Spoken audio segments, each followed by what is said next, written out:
So hello guys, welcome to my new blog. So आजको ब्लगमा हामी फेरि फ्री फायर खेल्न जाँदैछौँ भने म चाहिँ यो फ्री फायर खेल्दै थिएँ। सो हेर्न सक्नुहुन्छ कस्तो हुन्छ मसँग। सो यसलाई त म बोरी हानेर फिनिस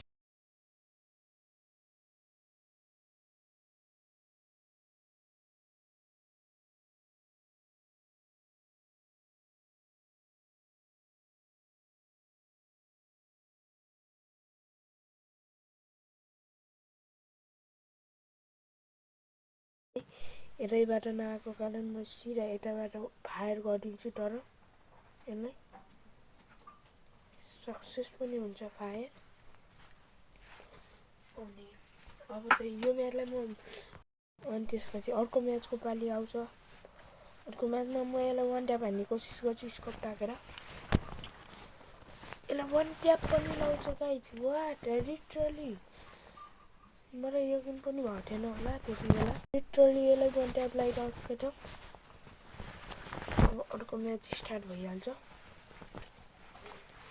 सो अर्को म्याचमा पनि मैले डबल भ्याक्टर लिने कोसिस गर्छु, तर दुईचोटि लिन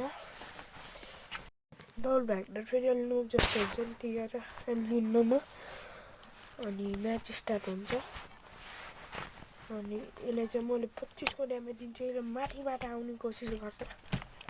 म माथि चढ्ने कोसिस गर्छु, अलिकति चुक हुन्छ भने। सो यसलाई हेर्नु। अनि मैले वान गोली सर्ट गनले यस्तो हान्नेवाला छु हेर्नु। सो गाई छैन भन्ने एउटा लड्नु, त्यही पनि यसलाई साग अनि पछाडिबाट आएर बेस्ट कम्बिनेसन बनाइदिन्छु। सुरु म सानो खाले सर्ट गनले ड्यामेज दिएँ, त्यसपछि अर्कोले हान्ने। यो लास्ट म्याच थियो। अनि यो चाहिँ तलतिरबाट नगरेर म माथिबाट, किनकि यो माथिबाट आउँछु भन्ने सम्भावना धेरै थियो।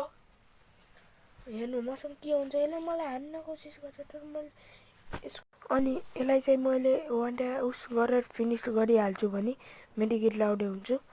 लास्ट म्याच थियो। मैले चाहिँ धेरै जसो सर्ट गन र युएमपी र डेजर्ट गन लिएँ। अनि अगाडि गइसकेको थिएँ माना। मैले तपाईँहरूलाई भनिसकेको थिएँ मैले यो गन लिएछु भनेर, सर्ट गन र युएमपी। अनि अगाडि गएर हेर्न सक्नुहुन्छ। म अगाडि जान्छु। त्यो नेट नचलेको बाना चलिरहेको थियो। वान ट्याप हाने त्यसलाई फिनिस गरिसकेको थिएँ। सो यो म्याचलाई म यहीँ बोया गर्छु।